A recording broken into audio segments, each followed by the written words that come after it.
Hey guys, so this is about my paper gun that has a magazine made out of cardboard. Slide that right in here. The handle is made out of 2 tubes. I taped it. See what I did? And then right here where the magazine goes, I cut a little hole in there so the magazine fits really good in there. And then for the trigger, I got right here, hold it by rubber band. Then that's got 2 really long tubes. And then yeah, so that's this one. And I got this one. And I got that one.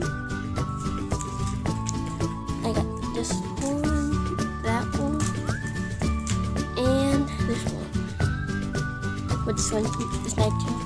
So yeah, thank you guys for watching. Alright.